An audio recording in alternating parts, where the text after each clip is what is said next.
Bonjour tout le monde, donc je m'appelle Emmanuelle Bastille-Denis, je suis psychologue, je suis la fondatrice du Centre de traitement de l'insomnie et je suis la cofondatrice du programme Avion sans peur. On se retrouve aujourd'hui parce que je voulais vous parler de la rentrée, rentrée scolaire, rentrée au bureau après les vacances, peu importe le type de rentrée que vous avez, je pense que c'est un thème global qui nous rejoint tous. Je voulais vous parler évidemment de sommeil à travers tout ça, donc la petite crainte de est-ce que mon sommeil va suivre à travers la rentrée, on revient à la routine, on devient un peu plus discipliné. Et ça peut rendre certaines personnes un peu plus anxieuses de est-ce que je vais être capable de m'endormir? Normalement, je me couche plus tard. Là, je vais devoir me coucher plus tôt et me lever plus tôt aussi. Donc, ça peut générer un certain stress. D'autant plus que là, la rentrée est particulière. On a beaucoup de nouveautés en lien avec la pandémie. On va avoir des choses particulières à faire. Je pense aux parents avec leurs enfants. De rentrer à l'école, ça peut être plus compliqué, un peu plus stressant. Donc, ça fait beaucoup d'activations, beaucoup de choses autour du sommeil. Donc, pour mettre les chances de notre côté, il y a deux alliés qu'on va regarder ensemble à la fin de la vidéo parce qu'on aime ça quand c'est un peu plus concret, puis parce qu'on a du contrôle sur certains aspects en lien avec le sommeil. Donc, on le prend quand on l'a. Et juste avant, je vais quand même vous parler un peu d'un mécanisme de sommeil qui va vous permettre de mieux comprendre pourquoi on va appliquer les deux stratégies que je vais vous parler à la fin de la vidéo, parce que je me rends compte avec l'expérience que les gens, c'est des techniques super simples en lien avec le sommeil. C'est pas compliqué le sommeil. Il y a des choses vraiment toutes simples qu'on peut faire pour avoir un impact, mais par contre, les gens le font pas. Puis pourquoi ils le font pas? C'est que souvent, ils ne comprennent pas la logique de pourquoi on le fait. Donc, quand on comprend, ça nous motive à l'appliquer parce qu'on sait sur quoi ça joue dans notre corps et dans notre tête. Et c'est pour ça que je vais vous parler du mécanisme de sommeil. Bon, je vais vous parler aussi du mécanisme du sommeil parce que ça me permet de dire plein de mots intelligents de temps en temps dans tout ça. Ça me donne l'air intelligente. Donc, le mécanisme de sommeil qui va être vraiment à la base des astuces que je vais vous présenter, des deux alliés, c'est le rythme circadien. Donc là-dedans, il y a l'aspect rythmé et il y a une partie de notre cerveau qui s'occupe de ce rythme circadien-là. Plug pour le mot compliqué, c'est l'hypothalamus. L'hypothalamus, c'est une petite partie dans notre cerveau qui va s'occuper de tout ce qui est cyclique dans notre vie. Donc, le cycle hormonal, le cycle menstruel, la faim, la satiété, le besoin de manger, puis après ça, de dépenser notre énergie. C'est l'horloge qui va commander ces signaux-là, la température corporelle aussi. C'est elle qui s'occupe de coordonner tout ça. Moi, quand je la personnifie à la blague un peu avec mes patients, ce que je dis, c'est que c'est une chef de chantier, mais elle est un peu anxieuse. Fait qu'elle a besoin, vous allez voir, elle a besoin d'être sécurisée. Mais de base, l'horloge, ce qu'elle va faire, c'est qu'elle va commander des changements dans notre corps. Et à partir de là, elle va dire « Ah, c'est le temps d'être en état de sommeil » ou là, dans pas longtemps, il faut que j'envoie l'état d'éveil. On réveille la personne. Donc, c'est elle qui va commander ça. Elle se base sur ce qui se passe à l'intérieur de nous, l'horloge, la chef de chantier, mais elle a aussi besoin de mettre ça en concordance avec ce qui se passe à l'extérieur de nous. Le signal le plus clair pour elle, pour savoir si on est en état d'éveil ou de sommeil, c'est quoi?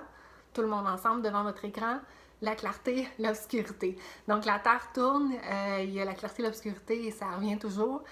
Donc ça, c'est un signal assez fiable pour notre horloge parce qu'elle sait que quand il y a de la clarté, c'est un signal d'éveil et quand il y a l'obscurité, c'est un signal de sommeil. Et là, elle met ça en concordance avec ce qui se passe dans notre corps et elle va envoyer le bon état qu'on veut avoir à ce moment-là. Faut pas penser que la clarté et l'obscurité, c'est le seul signal extérieur pour que notre horloge soit sécurisée. Parce que je vous avais dit qu'elle était anxieuse, la chef de chantier, elle a besoin d'être sécurisée. Mais tout ce que vous allez faire comme action dans vos journées, si vous êtes assez régulier dans vos heures de lever, de déjeuner, de dîner, de souper, si vous êtes assez régulier aussi dans votre routine de vie, c'est-à-dire en revenant du travail, vous allez faire telle tâche, vous allez faire tel loisir, les devoirs pour les enfants, si ça s'inscrit dans une routine, vous allez aider votre horloge à bien faire son travail parce qu'elle, elle trace comme un espèce de chemin vers le sommeil dans ce moment-là. Elle sait qu'après le souper, bien, il y a les devoirs. Après le devoir, il y a une période de relaxation. Et après, c'est son cue pour envoyer le sommeil. Donc, vous l'aidez en faisant ça. Et si vous lisez entre les lignes, le retour à la réalité, le retour à la routine, la rentrée va aider votre horloge à bien fonctionner. Donc, en d'autres mots, l'horloge biologique, la chef de chantier qui est anxieuse, elle a besoin de régularité, elle aime ça être sécurisée avec des indices fiables et clairs. Là, si vous faites le lien dans votre esprit, les vacances, c'est tout sauf ça. Hein. Normalement, en vacances, on se laisse aller, puis c'est correct, là, on va être plus souple, on va se coucher plus tard, se lever plus tard, ça va être parfait. Même au retour au travail, il y a comme un esprit de vacances à travers l'été. Mais là, avec la rentrée, ben là, c'est un signal qu'il faut aller quasiment à l'opposé. Il faut vous devenir un peu plus structuré, un peu plus discipliné. Donc, pour l'horloge biologique, notre chef de chantier, autant comme je disais que ça va être un aidant pour elle pour faire son travail, autant la transition peut être un peu abrupte si on passe d'un mode vacances à un mode rentrée. Donc, c'est pour ça que je vais vous conseiller fortement de faire les stratégies que je vais vous apporter une semaine avant la rentrée, au moins. Si vous êtes capable de le faire un peu plus, c'est encore mieux, mais au moins une semaine, ça peut faire l'affaire. Donc, une semaine avant la rentrée, vos deux alliés. Le premier allié que vous allez avoir, c'est la détente et la relaxation avant le coucher. Et là, je vous entends penser, mais c'est donc bien simple. Mais c'est toujours simple en lien avec le sommeil. C'est pas compliqué, mais il faut se donner la peine de le faire. Et là, la détente, relaxation, ça veut dire qu'on laisse aller les tâches. Là, les tâches dans la maison, préparation du lunch pour le lendemain, ça compte pas là-dedans. C'est pas de la détente, même si ça vous plaît de faire ça. Plier du linge, à moins que vous soyez vraiment contente de faire ça, vous faites pas ça à ce moment-là non plus. C'est vraiment des activités plaisantes, relaxantes que vous allez faire dans l'heure avant d'aller vous coucher. Pour faire la petite piste d'atterrissage, là, pour diminuer l'activation, puis pour indiquer à votre horloge que là, ça s'en vient. Éventuellement, ça va être le temps de provoquer l'état de sommeil. Ensuite, l'autre chose, un peu dans ce même créneau-là, c'est que je vais vous encourager à avoir une petite routine dans les 10-15 minutes avant d'aller vous coucher. Moi, c'est sûr qu'en clinique, je vais beaucoup prioriser la cohérence cardiaque à ce moment-là, une espèce de technique de respiration avec une petite boule, là, une respiration guidée et profonde qui fait vraiment du bien.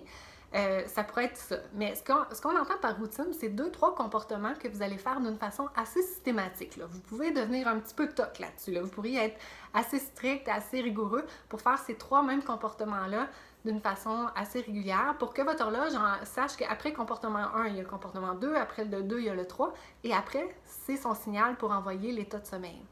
Donc, on prépare l'horloge, on lui envoie des signaux clairs pour qu'elle provoque le sommeil quand c'est le temps, quand on veut l'avoir. Votre deuxième allié dans toute cette histoire-là de rentrée, ça va être l'heure du lever. En fait, l'heure du lever, c'est le point au niveau de notre rythme d'éveil et de sommeil sur lequel on a le plus de contrôle. Parce qu'on ne peut pas décider quand est-ce qu'on va s'endormir, mais on peut décider de se mettre un cadran et de régulariser ce point-là de notre sommeil, de la fin de notre sommeil. Donc, si on décide de se réveiller toujours au même moment, on risque d'amener l'horloge à provoquer le sommeil la nuit d'après au même moment aussi. Donc, on risque d'instaurer une certaine régularité à partir de ce point-là. Donc, je vais vous encourager fortement dans la semaine avant de recommencer l'école, le travail, ou en tout cas avant la rentrée avec le grand R, on va essayer de régulariser notre heure de lever. Donc, vous prenez l'heure à laquelle vous allez devoir vous lever quand tout ça va recommencer et vous essayez de vous en rapprocher le plus possible. Vous pourriez vous laisser une demi-heure de plus pour profiter de la fin des vacances, mais quand même, on essaie de pas trop aller au-delà de la demi-heure de plus. Donc, admettons qu'en semaine, vous vous levez à 6 heures. Bien, dans la semaine avant la rentrée, ce serait de vous lever à 6h30, de mettre un cadran pour vous lever à cette heure-là. Et là, peut-être que vous allez avoir la crainte, vous allez avoir en fait l'habitude de vous endormir un peu plus tard. Et là, vous allez vous dire, ouais, mais là, si je m'endors plus tard, est-ce que je devrais me lever plus tard aussi le lendemain, étant donné que je suis encore en vacances? Et c'est le piège qu'il faut pas prendre. En fait, si vous êtes endormi plus tard, il ne faut pas vous lever plus tard. Il faut se lever à 6h30 pour donner l'exemple et essayer de tolérer ça. C'est comme ça que vous allez en venir à forcer, entre guillemets, ou à inciter votre horloge à produire le sommeil de plus en plus tôt en vous levant toujours au même moment le matin. J'espère que ces astuces-là vous seront utiles pour ramener le sommeil dans la bonne voie en vue de vous préparer à la rentrée qui s'en vient très prochainement. Je vous invite aussi par la même occasion à ne pas stresser, à ne pas dramatiser des difficultés de sommeil qui pourraient survenir dans ces premières semaines-là. C'est normal que quand on a des changements dans notre vie, ben ça déboussole un petit peu notre horloge biologique. Elle a besoin de repères, on l'a assez dit pendant la vidéo, mais elle a besoin de stabilité et tout ça. Donc, si on a de la nouveauté dans notre vie, ça se peut que ça la mélange un petit peu. Mais ça renforce vraiment l'importance avant d'aller se coucher, d'avoir une petite routine et d'avoir quelque chose de fiable pour elle et de sécuritaire. Donc, je vous invite dès maintenant à appliquer ces stratégies-là si le cœur vous en dit. Et je vous souhaite une bonne rentrée et un bon sommeil.